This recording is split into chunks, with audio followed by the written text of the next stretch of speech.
ബഹുമാനപ്പെട്ട ശറഅ് പറഞ്ഞിട്ടില്ല. ഇത് ഗൗരവമായി ചിന്തിക്കണം. സാധാരണക്കാരായ ആളുകളെ ഇത്തരം കാര്യത്തിൽ ആരും കബളിപ്പിക്കരുത്. പ്രത്യേകിച്ച് പണ്ഡിതന്മാർ അത് ചെയ്യരുത്. പണ്ഡിതന്മാർ അത് ഗൗരവമായി മനസ്സിലാക്കേണ്ടത് തന്നെയാണ്. എന്റെ വിനയത്തിന്റെ ഒരു അപേക്ഷ പറയുകയാണ്.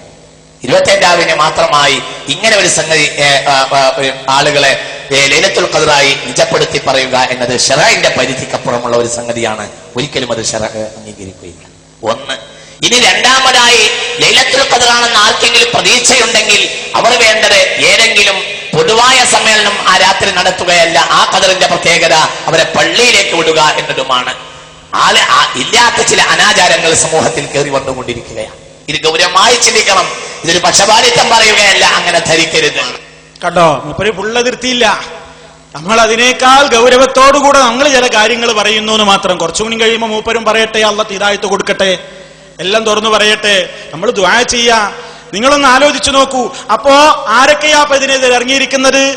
ഒറ്റക്കെട്ടായ ആളുകൾ ഇപ്പൊ ഇതിനെതിരെ ഉണ്ട്, അല്ലേ? നിങ്ങൾ മനസ്സിലാക്കണം. മാത്രല്ല, നിങ്ങളുടെ തന്നെ ആളുകൾ എന്താ എഴുതിക്കൊണ്ടിരിക്കുന്നത്?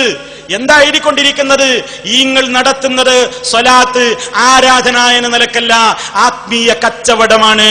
സ്വലാത്ത് വ്യവസായമാണ് നിങ്ങൾ നടത്തിക്കൊണ്ടിരിക്കുന്നത്. അതാ ഞാൻ നിങ്ങളെ വായിച്ചു കേൾപ്പിക്കട്ടെ. സുന്നി അഫ്കാറിൽ നിന്നാണ് വായിക്കുന്നത്. ലക്ഷങ്ങൾ തട്ടിപ്പറിക്കുന്ന കവാത്ത് എന്നാണ് ഹെഡിങ് കൊടുത്തത്. ലക്ഷങ്ങൾ തട്ടിപ്പറിക്കുന്ന കവാത്ത് ഇസ്ലാഹിലെ വാചകമല്ല, അൽമനാറിലെ വാചകമല്ല, വിചിന്തനത്തിലെ വാചകമല്ല, ഏതെങ്കിലും മൗലവിമാരുടെ പ്രസംഗവുമല്ല. കാണിക്കുന്നത് ഏതാണ്? സുന്നി അഫ്കാർ വാരികയാണ്. ഹെഡിങ് തന്നെ ലക്ഷങ്ങൾ തട്ടിപ്പറിക്കുന്ന കവാത്ത്. കേട്ടോളൂ. മലപ്പുറം ജില്ലയിലെ മുട്ടിപ്പടി ഇപ്പോൾ പെട്ടിപ്പടിയായി മാറിയിരിക്കുന്നു. നല്ല ചേർച്ചുണ്ട്, അല്ലേ? റമദാനിലെ 27-ാം രാവ് ലക്ഷങ്ങൾ തട്ടിയെടുക്കാനുള്ള കവാത്ത് കളിക്ക് വേണ്ടി മാറ്റിവെക്കുന്നു. പ്രവാചകന്റെ അനന്തരന്മാർ ബ്രാക്കറ്റിൽ ക്വസ്റ്റ്യൻ മാർക്ക്, പ്രവാചകന്റെ അനന്തരന്മാർ എന്ന് അവകാശപ്പെടുന്ന ഈ വലിയ വമ്പന്മാർ അന്ന് അവിടെ ഉത്സവച്ചായ തീർക്കുകയാണ്. 2-3 കിലോമീറ്ററിലധികം ദൂരം വഴിവിളക്കുകൾ നാട്ടിയും ഉച്ചഭാഷിണി ഘടിപ്പിച്ചും ദിവസങ്ങൾക്ക് മുമ്പ് തന്നെ ഇവർ മേളക്കൊരുങ്ങുന്നു. സ്വഭവനങ്ങളിൽ തസ്ബീഹും തഹ്ലീലും എല്ലാമായി പ്രാർത്ഥനയിൽ കഴിയുന്ന സ്ത്രീ ജനങ്ങളെപ്പോലും മണ്ണിട്ട് നികത്തിയ വയലിലേക്ക് ക്ഷണിക്കുന്നു. സ്വന്തം മഹല്ലിൽ ജമാഅത്ത് നടപ്പിൽ വരുത്തി അല്ലാഹുവിന്റെ പള്ളികൾക്ക് പവിത്രത കൽപ്പിക്കേണ്ടവരായ പുരുഷന്മാരെയും ഈ കവാത്തിലേക്ക് ക്ഷണിക്കുന്നു. മഹാനായ നബി സല്ലല്ലാഹു അലൈഹി വസല്ലമയുടെ മേൽ സ്വലാത്ത് ചൊല്ലാൻ സ്ഥലകാല വ്യത്യാസമില്ലെന്നത് നേരാണ്.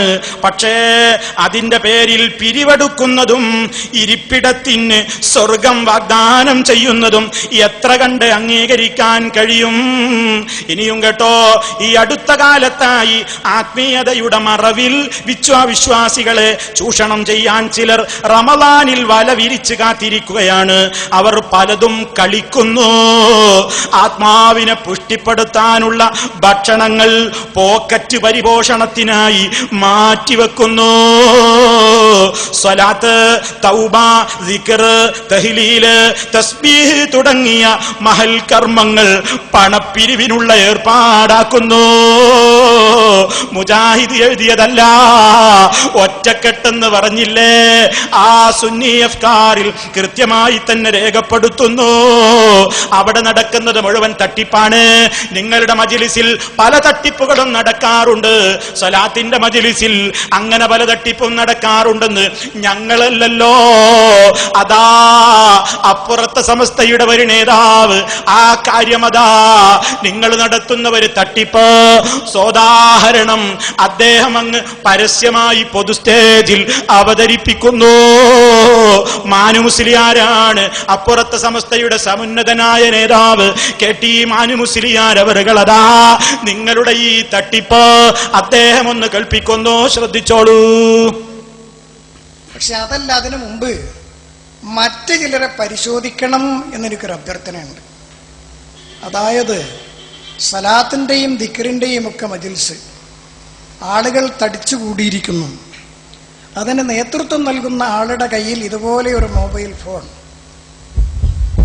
അങ്ങനെ കുറെ സലാത്തും ദിക്റും ചെല്ലുന്നതിനിടയിൽ ഒരാൾ അവിടുന്ന് ഇങ്ങനെ എഴുന്നേറ്റ് വരിക. അപ്പൊ ഇവിടുന്ന് പറയണത്, കഴിഞ്ഞ സലാത്തിൽ അല്ലെങ്കിൽ ദിക്റിൽ പങ്കെടുത്ത ആള്, അയാൾ രോഗബാധിതനായിരുന്നു, തീരെ നടക്കാൻ കഴിയാത്ത ആളായിരുന്നു. നമ്മുടെ ഈ മജ്‌ലിസിൽ പങ്കെടുത്തത് കൊണ്ട് അയാളുടെ സുഖക്കേടൊക്കെ മാറിയും. അപ്പൊ അങ്ങേ തലക്കുന്ന ഒരാൾ എഴുന്നേറ്റ് വരും, ഞാനാണ് ആ ആള്, എന്റെ സുഖക്കേടാ മാറിയത്.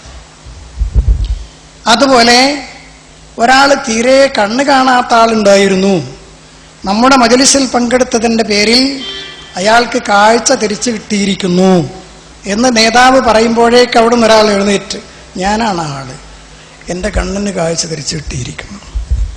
അപ്പൊ ഈ തരത്തിലുള്ള അഭിനയം അത് പാണക്കാടില്ല.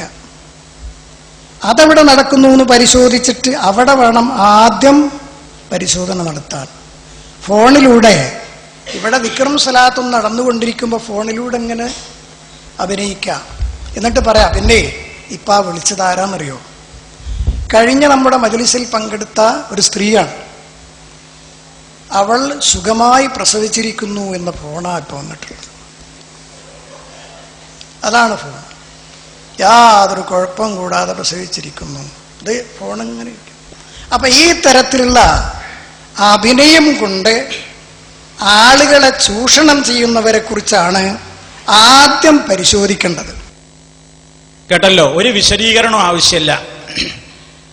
അവര് ആദ്യം പരിശോധിക്കേണ്ടത് അപ്പുറത്താണ്, പാണക്കാടല്ല എന്നാ പറഞ്ഞത്. പരിശോധിക്കേണ്ടത് എവിടെയാണെങ്കിൽ അവിടെ ഒക്കെ പരിശോധിക്കണം എന്ന് ഞങ്ങൾക്കൊരു തിരുത്തുണ്ട്.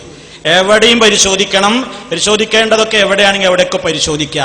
പക്ഷെ നിങ്ങൾ കേട്ടില്ലേ, ഈ സലാത്തിന്റെ പേരിൽ നടത്തുന്ന തട്ടിപ്പ് ഞങ്ങൾ പറയും, നിങ്ങൾ പറയും ഏയ് അതൊക്കെ വെറുതെ പറയുന്നു. കേട്ടില്ലേ? ഇപ്പോ നല്ല സനദല്ലേ ഉദ്ധരിച്ചത്, നല്ല പ്രധാനപ്പെട്ട ആളല്ലേ ഉദ്ധരിച്ചത്. ഞങ്ങൾ ഒറ്റക്കെട്ട മൗലവിയോ?